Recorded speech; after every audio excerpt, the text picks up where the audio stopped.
My responsibility was project leader or the senior project engineer.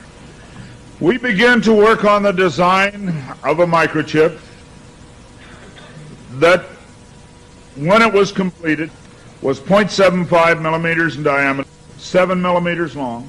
It was the size of 1/4 of a grain of rice. Again, I want to say that I was not a Christian and there were no Christians there. They said they wanted this to have a power source and be able to emit a signal. And they told us they wanted us to use lithium as a battery source. Lithium's used in watch batteries, it's used in heart pacemaker batteries, it's used in a lot of places. I designed into this microchip a little charging circuit that would charge that battery. This sounds like a lot of technical things coming together, but if you'll bear with me 1 minute, you'll see what God has laid out about this microchip. When we discovered that we needed to be able to charge that battery, I needed a temperature change, a change in temperature, to cause current to flow through that little charging circuit that would charge the battery. So we began to investigate and find out where in the body does the temperature change the most rapidly. We spent over $1 million in taxpayer money, and when the results came back, there was a lot of information. We divided it up amongst 3 teams and then came back together with that information. It was determined that there were 2 places in the body that were ideal for the microchip. One was just below the hairline on the forehead. Every mother checks their child's temperature right here. So we could have paid the mothers $1 million and saved. I never saw a mother check their child's temperature on their ankle. Always right here. The other place was the hand, the right hand preferred, because most people are right-handed. This didn't bother me, and it didn't bother anybody else on the team. The hand seemed a good place. Nobody wanted it here. And so the design work, everything was completed. The microchip was done. You're seeing it now on some of the Discovery Channel presentations. There are people who have received it already. It is real. It's not something that's coming way down the road. They gave me a Bible. They told me not to read the book of Revelation. They said the book of Revelation is too hard to understand. So I waited, and I didn't read the book of Revelation for quite some time. Then one day I came to Revelation 13, verse 16. And he causes all, both small and great, rich and poor, free and bond, to receive a mark in their right hand or in their forehead. I didn't like what I saw. I went back and looked up the word mark. I went to the Strong's Concordance, and I found that John had used 3 words for the word mark. Charagma, charicature, and charax.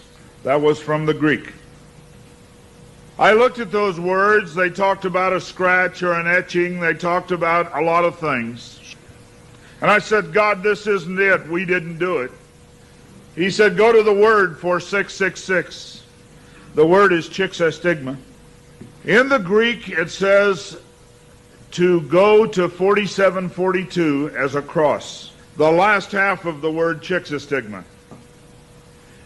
And when I looked at what it says stizo, i.e. to stick, to prick, a mark incised or punched into for recognition of ownership.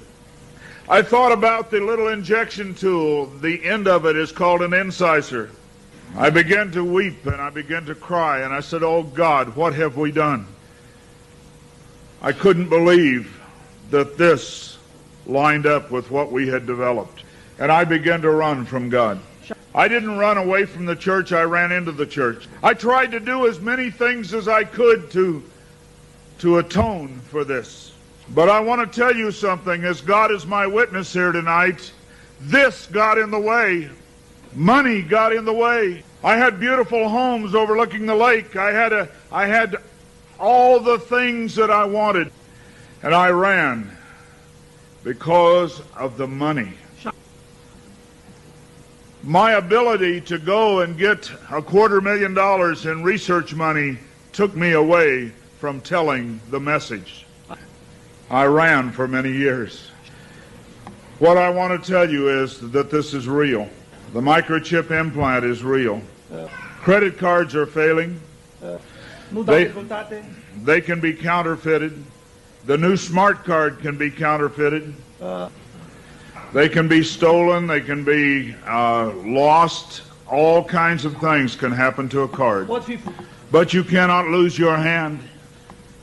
Very quickly they're going to move to this being in the hand. And I tell you, as a Christian, you cannot take this.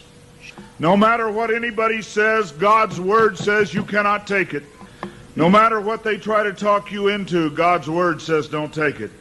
In Revelation 14, verse 9, and the third angel followed them, saying with a loud voice, if any man worship the beast in his image, and receive his mark in his forehead or in his hand, the same shall drink of the wine of the wrath of God, which is poured out without mixture into the cup of his indignation, and he shall be tormented with fire and brimstone in the presence of the holy angels and in the presence of the Lamb.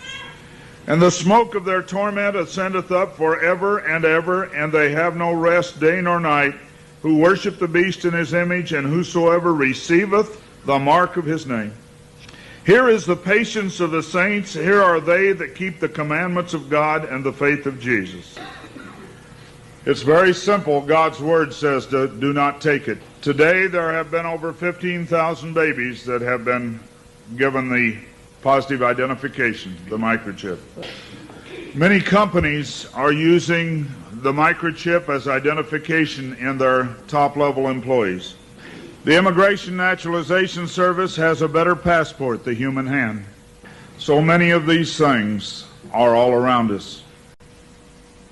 We talk about the signs of the New World Order. God has spelled out in His Word just exactly what's going on today in the New World Order. Satan desires to have a one-world government. From the time he fell, he said, I want a one-world government. He wants to replace God. And so we see a government put together by men, a one-world government. The signs of the times are all around us.